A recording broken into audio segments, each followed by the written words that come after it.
Sunnyvale Seventh-day Adventist Church started this program of giving food out about 2 years ago, maybe a little more, but it has been a great thing for kids that have been brought in to help out, for some of the young professionals, for some of us who have been here for a little longer. It's just been a blessing, but it's a blessing, and we have a lot of returns.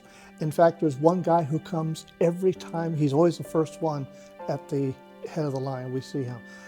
The Sunnyvale Church Board is completely supportive of it, very positive, and we monitor and watch the Dorcas or Community Service Fund, and we've never had a need for money. We put the call out and it's there. The young adults in the Sunnyvale Church, known locally as the Young Professionals, were looking to find ways to address a number of the needs growing out of the pandemic. And so the pastoral staff, having involvement with Fight the Hate, which is a collective of Bay Area churches who do ministry together, recognized what Fight the Hate was already planning to do and thought it better for Sunnyvale to hop on a moving train as opposed to trying to do ministry in isolation. And so Sunnyvale is very much indebted to Fight the Hate for what has come of this grocery drive.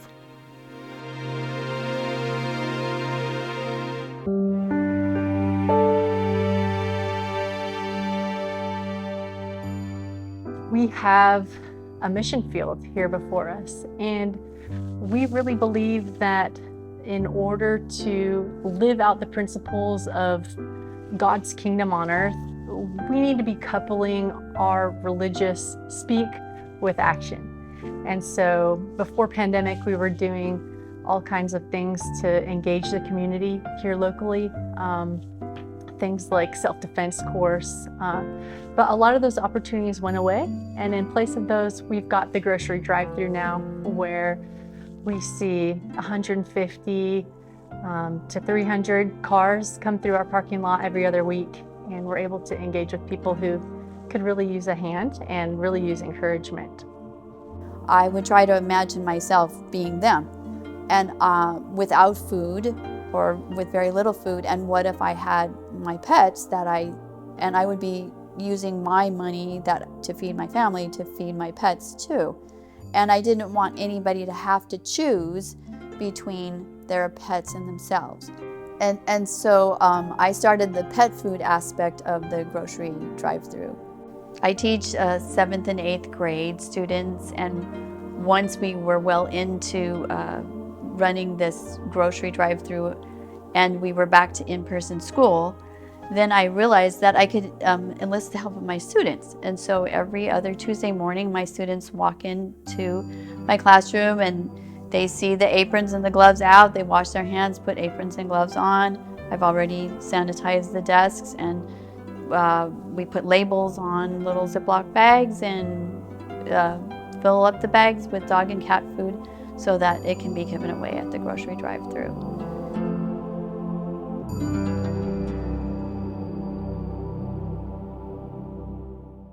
One day I had an older lady come to me and she said, "I have some boxes of pasta that I would like to give you."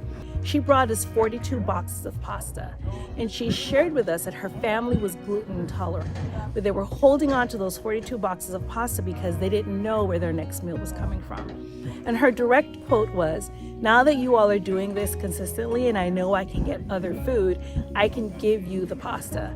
And so that is why I'm thankful that we're doing this and still doing this. You know, it'll be 2 years next month that we've been doing this here at Sunnyvale, and it has been nothing but a true blessing for us. My sister started helping out here on Tuesday nights and Wednesdays, passing out bags and packing them, and recruited me to help pass out and help pack. And so ever since then, I've been starting to do that. The differences between the different families, maybe they're struggling with just food, or their income is different and they may not be able to get as much food, so just helping them out, people like that. Fresh produce is kind of like gambling. It's like, I'm gonna spend this much for this orange, but what if it's rotten on the inside? It's a gamble. And if you don't have enough money, you can't gamble like that. So that's why you buy garbage to feed your family, because you can't gamble on fresh produce. And we get it, and it's beautiful. We do this because we believe that we've been entrusted to care for people by Jesus and to show them that not only does Jesus love them, but that there's a church in Sunnyvale that also loves them. And we don't want to just talk about it, we want to actually be about doing the work of the church, which is affecting people's lives on a practical level and a daily level. We have a number of volunteers involved.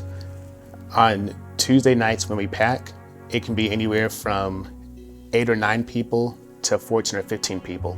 And then we have another team on Wednesday afternoons from setup to breakdown that can be probably an additional 8 or 9 people to also another 11 people. So it depends on week to week, but I would say between 15 to 20 people every 2 weeks.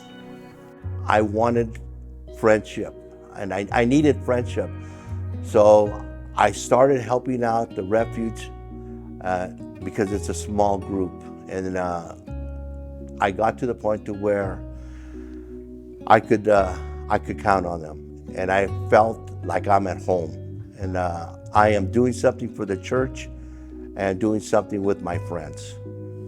And while many of us have not been able to see our families, we have been able to see each other during this food drive. And this has kind of become our social thing, where we not only benefit from the camaraderie and friendship, and got to know people better, and the blessing that each person has gotten from it. And, they've told me, this has helped my mental health, this has helped my emotional health, it makes me appreciate what God has blessed us with, and given me a sense of purpose. So I really feel that this food drive effort has gotten me through the pandemic. It's been very difficult, but God has been so good, and I've seen how He's blessed immensely and continues to do so.